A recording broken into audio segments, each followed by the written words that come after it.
Hello, hello, hello, and welcome to Tata Literature Live, the Mumbai International Lit Fest, which is co-sponsored by Tata Steel and Tata Projects and powered by Godrej. At the end of today's session, we'll be taking a short Q&A, so if you have any questions, please drop them into the comments section. Today's session is a straight talk by Mr. Feisal Alkazi. Mr. Alkazi is an educationist, theatre director, and activist. He founded a theatre group called Ruchika and has directed over 200 plays.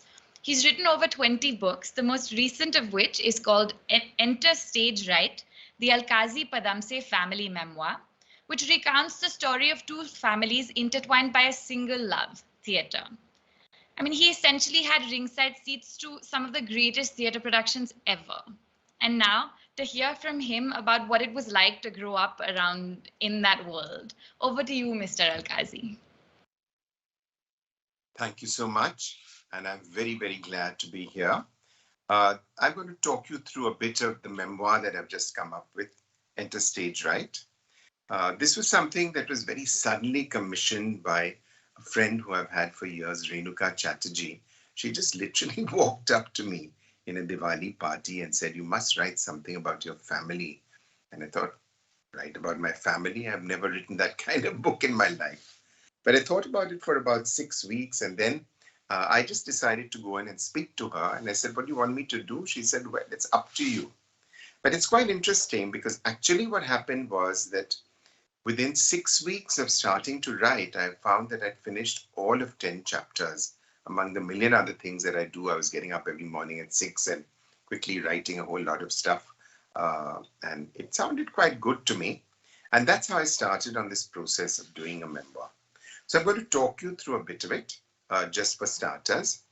The whole story starts around my grandmother's, my maternal grandmother's horseshoe-shaped. It's a horseshoe-shaped dining table. She'd seen some Hollywood film in the 40s, and she was enamored of this idea of a horseshoe shape. And she decided to have it made, since she had a furniture showroom. And there it is till now, so many years later, 70, 80 years later, still holding pride of place in her house, in her flat in Bombay. And around this table, a very young group of people, all still in college at Xavier's in Bombay, all ages 17, 18, 19-year-olds. They all got together because they'd just been thrown out of, their production had been thrown out of St. Xavier's College because the principal found that it was just a bit, a little too, what should I say, experimental, out of the way, new wave, in that kind of way. They were not doing something very revolutionary. They were doing Oscar Wilde's Salome.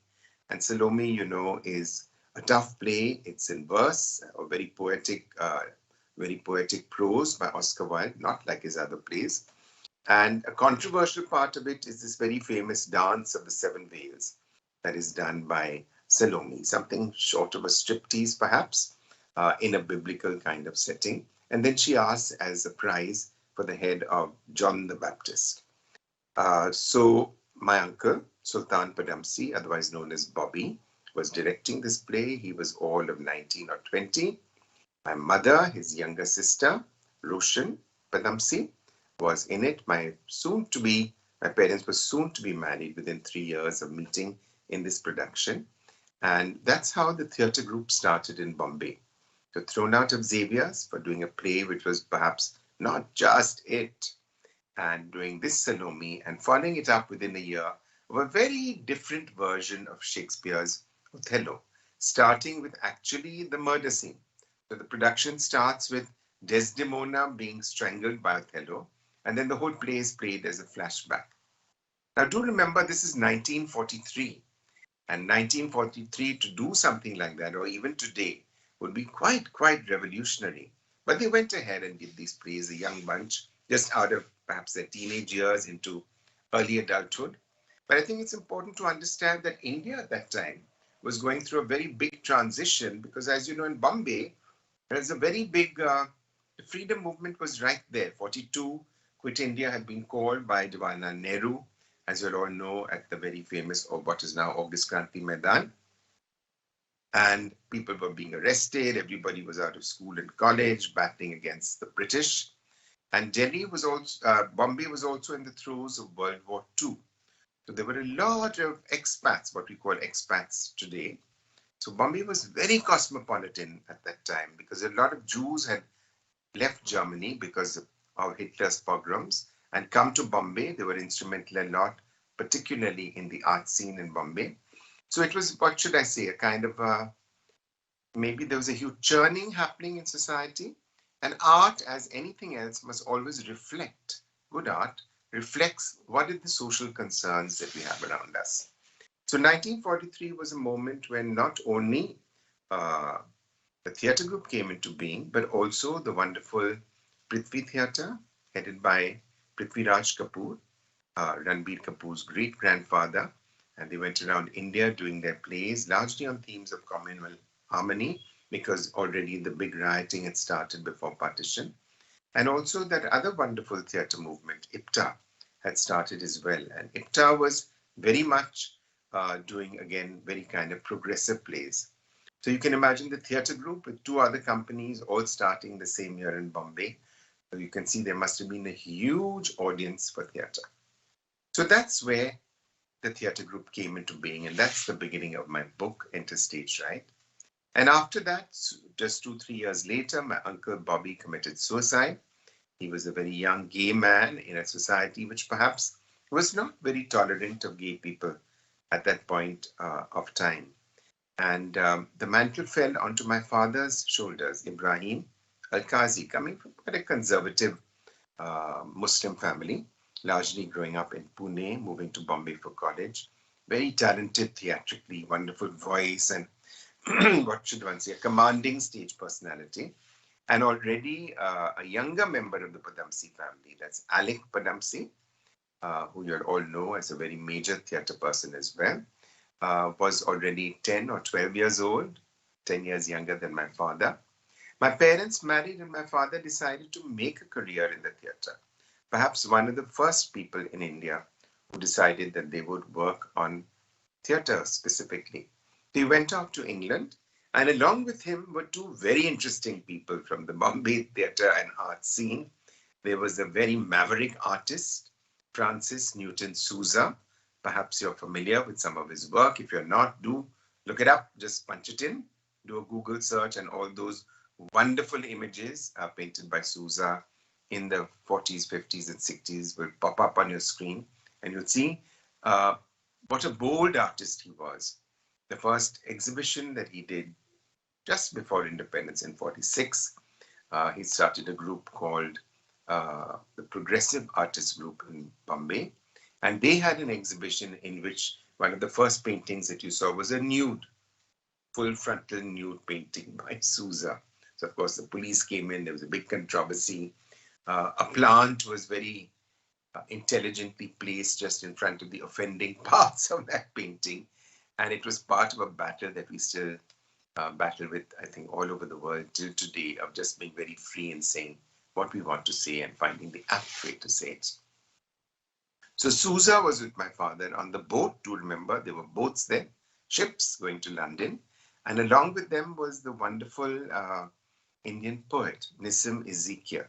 So these three characters, this Muslim guy who just got married, the guy from Goa who was Catholic, Souza, given up his Catholicism completely, and Ezekiel, who was a Jew, all traveled together and landed up in London thinking it's going to be all their dreams, our images of London.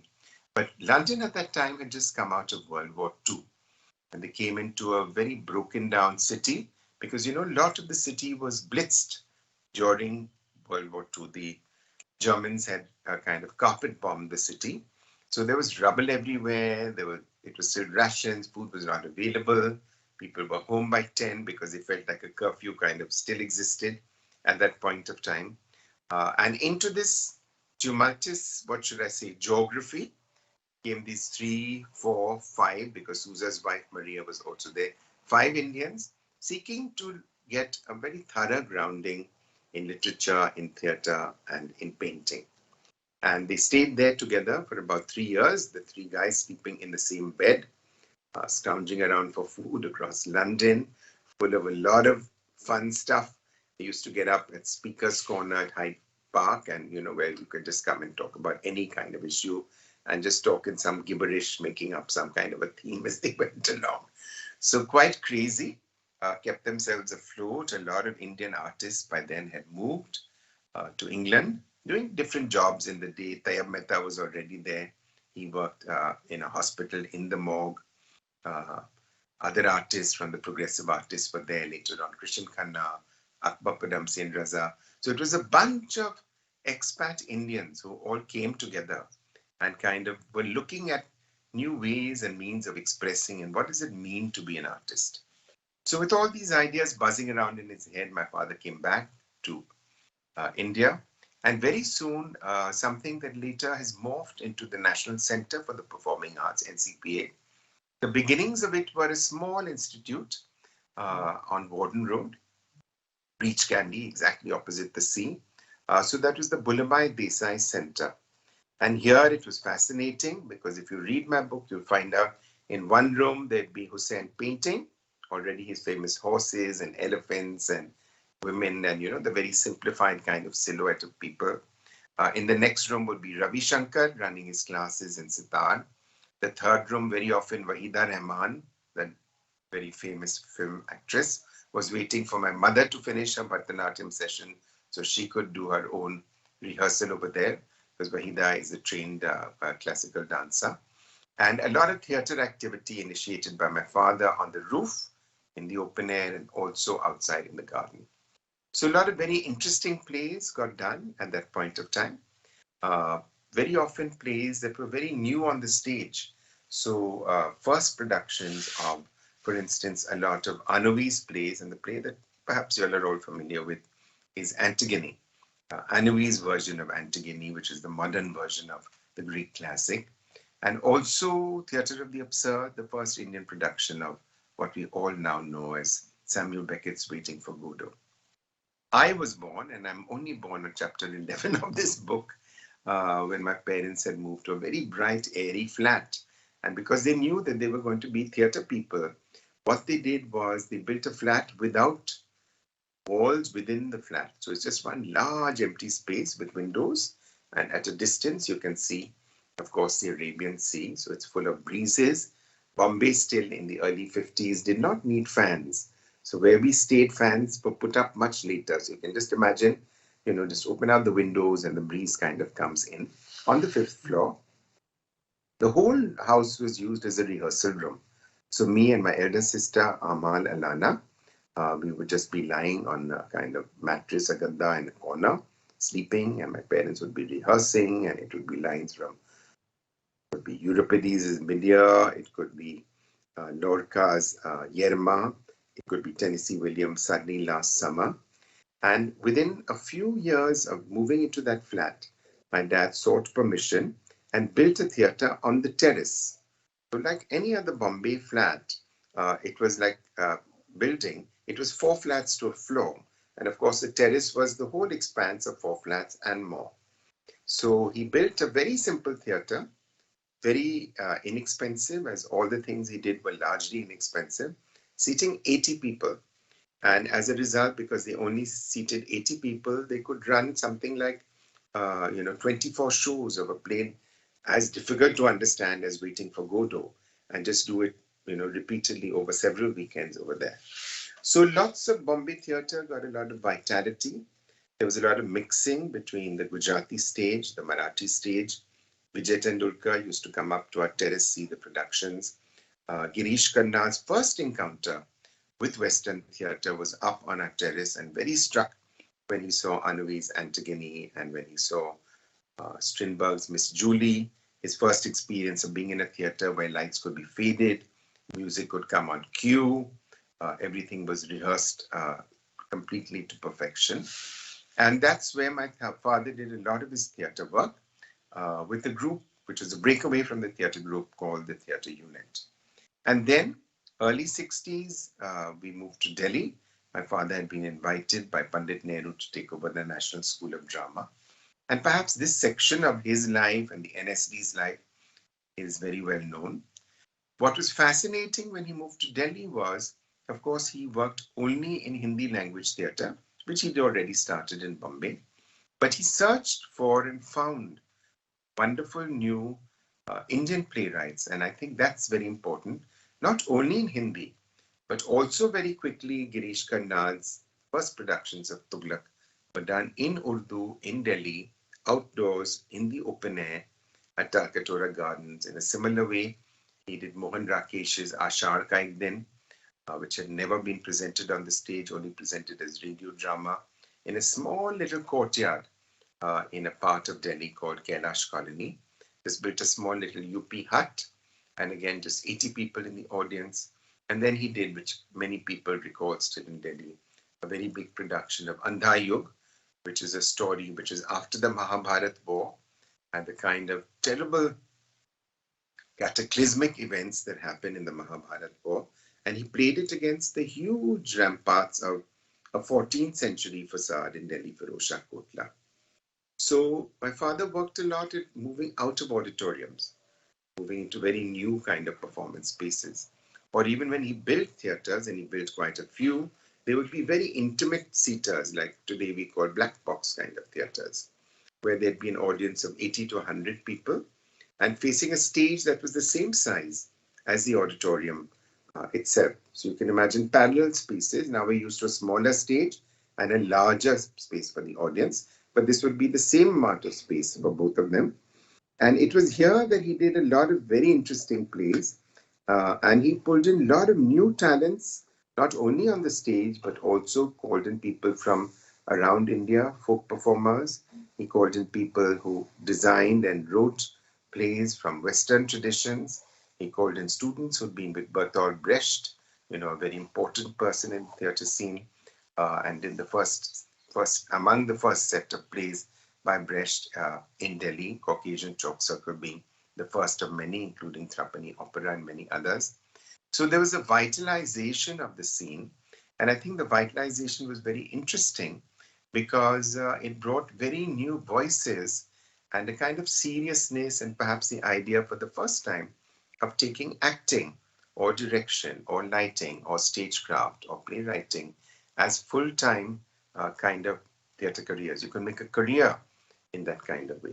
So the professionalism in the theatre, particularly in the Hindi language theatre, comes a lot from the kind of pioneering work that my dad did in his 14 years at NSD, from about 62, 63 till about 76. And it's interesting even now when people talk about NSD, and he had left over 50 years ago, they straight away say, E. Alkazi, as though he's been there very recently. It's already half a century since he left the NSD. All along, my mother was by his side. She was the major costume designer for all his plays. Of course, collaborated a lot with him on the conceptualization, on what colors to use, how the costumes would interplay with the set, with the lighting, with the music. So it was a very holistic approach to direction, something very exciting and imaginative. And many people who've seen those productions, whether the grand ones done at Purana Killa or later on at in other monuments in Delhi as well, or people who saw the very intimate stagings of perhaps John Osborne's Look Back in Anger, will never forget them. So these actresses who we've recently lost, like Surekha Sikri, Manohar Singh, the others before them, Om Shivpuri, Sudha Shivpuri, these were the people who were the students of my father, Nasiruddin Shah, Om Puri, Rohini Hatangari, Anupam Kher. These were all people who created a new kind of seriousness and approach. You no longer saw a star on the screen, even in the Hindi film industry. You saw the actor, and you saw the training and the kind of discipline that goes into being an actor. For myself and my own theatre career, I started very early. It was the same trajectory as my father's, of working within my own house with people my own age, all 17-year-olds. We're now 49 years later as a group, Ruchika Theatre Group. We're just off tomorrow to do shows at that wonderful Ranga Shankara of two of our plays.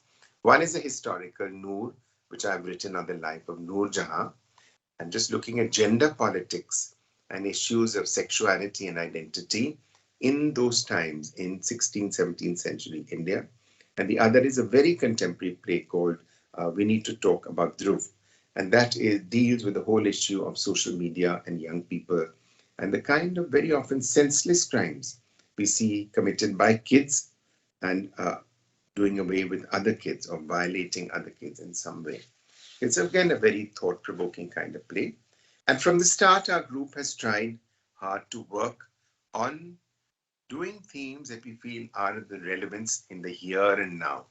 We feel theatre must be a way of raising the questions, maybe not always giving the answers, but giving the audience really a chance to participate as an open kind of dialogue. For instance, recently when we opened uh, We Need to Talk About Dhruv at India International Centre in Delhi to just a limited audience of 85 because of COVID restrictions. We just did 2/3 of the play and stopped it. And the audience was like, but this is inconclusive. And we said, well, we don't know. We've not written the last part of the play yet. So let's engage in a dialogue. And you'll be surprised to hear that 50 people from the audience stayed back for 50 minutes to just throw up possible ways the plot could develop, the themes that could be elucidated, how to think things further. So the book also deals with my own career in the theatre and in the related areas of social work. I've worked in difficult parts of our country. I've worked in Kashmir for 7 years, largely with young men uh, in their late teens, whose parents have been killed by uh, terrorists. So it was a very interesting project that I worked out in and out of Kashmir for about 7 years. I'm also a full-time counselor for 40 years, not full-time, part-time counselor, but working with the organization Sanjeevani in Delhi. And actually working with people as a counselor gives you a real insight into the kind of issues, the kind of concerns that every 10 years, there seems to be a complete, what should I say, a tumble of new ideas that we have to deal with. So these days, we deal a lot with young people, just as many of you are watching just now, uh, and people who move perhaps from smaller parts of India, what we call B towns, into the big cities, from a Bareilly or an Alwar satellite towns to Delhi or to Bombay, and they come in for a college education or to make a career in a call center. And they see the big city, they are surrounded by people who've grown up in a very different kind of urban kind of scenario. And their great interest in trying to look like them, whether it's the makeup or the latest mobile phone or getting onto the latest dating app, and trying to make inroads into a society for which the tools are not with them, and then feeling at a loss or feeling I never want to go back to that Bareilly or Alwar where I belong, because my aspiration is to be in the city. So many questions of self-worth, identity, looking at yourself, questioning yourself, understanding who you are, come up in that process, and that often brings them to our doors at Sanjeevani, looking for a counseling experience. And we help them, we walk that path along with them. So for the last 5 minutes, and then we're opening up, I know, to Q&A, some thoughts. I have built a similar theatre, very small, 50-seater, up on my terrace. So not very different from what my dad did many, many years ago in the 1950s, late 50s, 59. But I wanted to talk about just the process of writing. I think a lot of you all are very interested in it. And I think those questions of why do we write, how should we write, and should we write, I think it's very important to document for yourselves your own story, because each one of us has a very unique story to tell. And it's a story which 20 years later will have disappeared into antiquity. So the way you've grown up with your grandparents, with your parents in a nuclear or a joint family, the kind of food and the kind of people you're meeting, the kind of experiencing you're having in your growing up years, which you know are the most formative parts of your years between 10 and 20. The brain is all settled down earlier, but certainly we're open to influences, and talking and peers become more important than family at that point of time. So just anything that strikes you, keep a diary and just put down. I often write by just looking outside my window, literally in the mornings. I get up quite early at 6. And between 6 to 7:30, I've made a goal that every day I'll just write 500 words. So I may see somebody walking down the street. How are they walking? What part of the body is leading them? What is the quality of light? What am I hearing at that point of the morning? How is it going to be at 11 o'clock when there's a bank next to me and a cafe just opposite? What is the complexion of the street? How has it changed? So little snippets. Because I've written these little snippets and because my book has been so well received by critics and in the market, that I embarked during COVID, locked up at home, nowhere to go, not allowed to go, totally housebound. I decided to write a murder mystery. I've never written fiction before. I'm not very conversant with the murder mystery genre, though I've read a lot in the growing up years from Agatha Christie onwards to the great Scandinavian writers of the present. But I just started pulling out those images. What does a street hawker sound like? What's happening in the building opposite? What happens to the retired people in our colony? And I try always to write with a sense for contrast because I'm a theatre director and drama comes out of contrast and opposition. And also a lot of people have noticed in my writing a very strong sense of the sound and the light. So the sound of the city at different parts of the day, the change in the quality of light, perhaps something that I've been very influenced by the writing of Rabindranath Tagore, on whom I've also written a book. But just that idea of getting the oral, A-U-R-A-L texture onto the page or capturing the quality of light. So even if you start by just writing about somebody, write about 3 of your friends and just see how different are they from each other. What defines them differently? Is it the clothes? Is it the shoes? Is it the hairstyle? The way they sit? The way they use their hands? You'll notice in this that I very often, unlike many people, I use both my hands parallelly. Many people only use one hand or only use the other hand. Now, these are all things that I've picked up in my 49 years as a theatre director. And I think I've come to the moment where I'm half an hour into my talk and I should give you a time to speak, articulate your ideas, or ask any questions that may strike you. Yeah, so can we open up now to questions and answers? Yeah.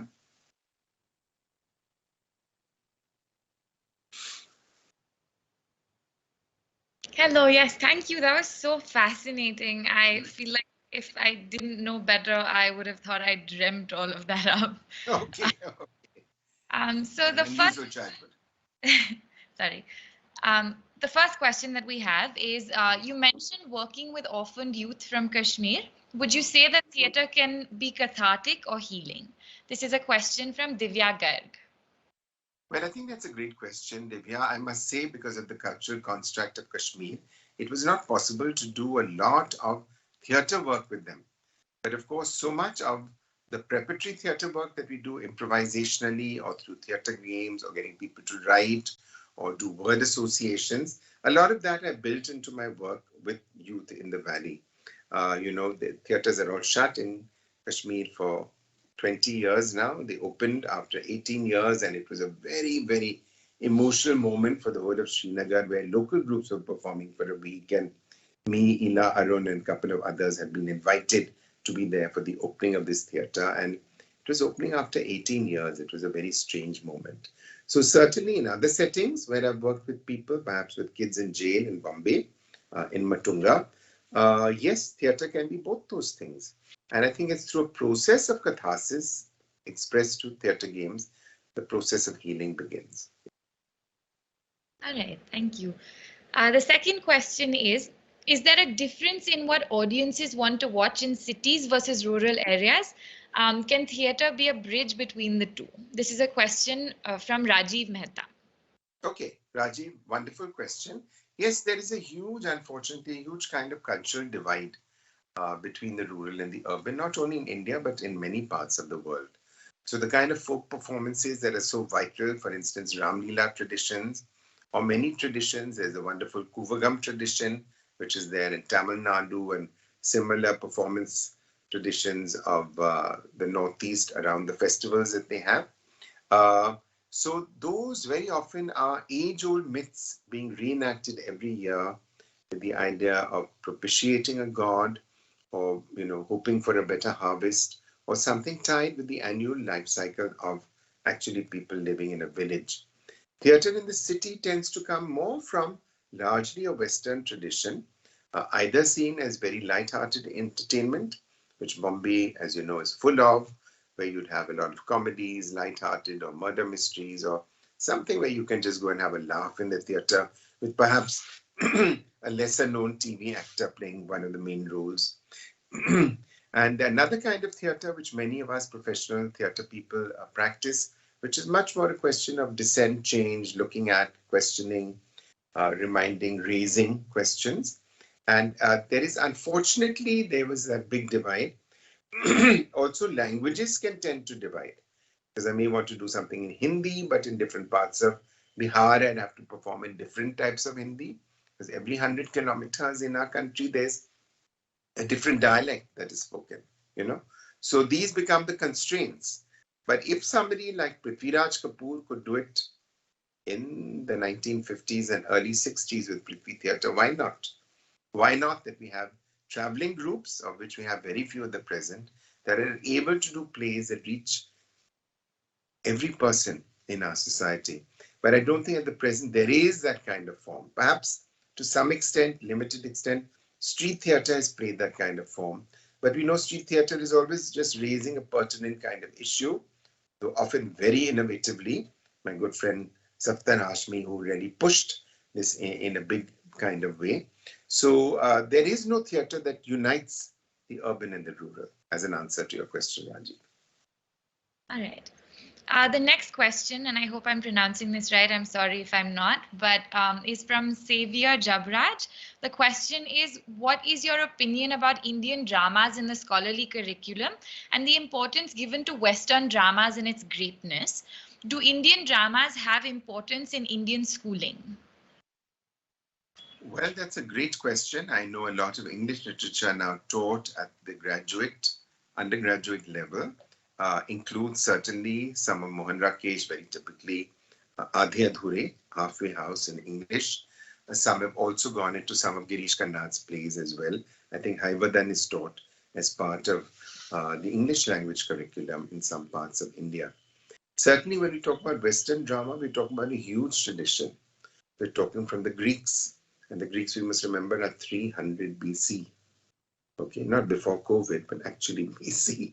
And a very strong tradition that we access largely in English, originally written in Greek.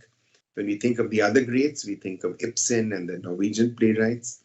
We think of so many Russians who were great playwrights and the kind of plays that they brought to the stage. We think of Germans like Brecht. So when we look at the canon of Western literature, it's not a single literature. You know what I mean? It's Greek theatre, it's English language theatre, it's Russian theatre. We read it all in English. So perhaps we make that mix over there. But certainly there is a place, I think, both in the school and certainly in undergrad, for us to look more at Indian texts. But I'll be quite frank, I don't think there are a huge amount of very great texts. You know, even when we read the Greeks, we read those 3-4 plays. We read Oedipus, or we read Antigone, or we read Trojan Women, or we read Medea, and beyond that, we don't know the other 30 plays that exist. We just always hear of these 4 plays, like with William Shakespeare, we only hear of those 4 tragedies, Hamlet, King Lear, Macbeth, and whichever the 4th is. So I think for theatre to get distilled and come up with that perfect kind of script that'll have resonance through the ages so that it becomes a classic. There are not so many plays, Indian scripts up there, in my view. Yeah. Okay. The next question is, a potted plant was kept in front of Sousa's painting to assuage audience sensibilities. What is your take on the current scenario, and how should one go about addressing audience sensibilities? Well, I think, you know, in every situation, there are moments where, even earlier, I remember during the emergency, 2 of my plays being asked to discontinue shows. One was actually Ionesco's Rhinoceros, which is such a strong play of protest, which is about an ideology coming in and human beings morphing into rhinoceroses, you know, because they all just decide to go with the tide of the times. So at every moment, as theatre people, were able to pluck things out of the past. And the past, unfortunately, is always a distant mirror to the future. It's not very far away at all. So we can pick a Brecht play and even pick Shakespeare today, something like Hamlet, and maybe it would be seen as being something really quite political in the broadest sense, not party politics, but politics in the other sense. Uh, Certainly, I think the artist always raises and asks the questions, and that is the purpose of art. So whether it is Sousa's nude man, and within the same year, my uncle Akbar Padamsi, he did a painting with a man and a woman nude, and the man's hand cupping the breast, and they said, "Oh, this is obscenity. This is against Indian culture." And he just went to the court and put off all the lights and did a slideshow from Khajuraho. He said these images are from Khajuraho temple. Okay, and he went into jail. My parents went with him into jail for that one night. So different people in different ways, don't we know? With Vijay Tendulkar and when Ghashiram Kotwal was first staged, the kind of protest, or Sakharam Binder, how you're showing this lower middle class man living in with different women at different points in his life. And it doesn't happen in our society. Of course it does. It happened even in the 60s and 70s when Tendulkar wrote it, and perhaps even more so today. So there's always a space, there's always a way to protest, and there will always be backlash is a big word. There'll always be people who feel it's not okay. It's not okay what's being presented, and they have their right to their point of view, and the artist has the right to their own point of view as well.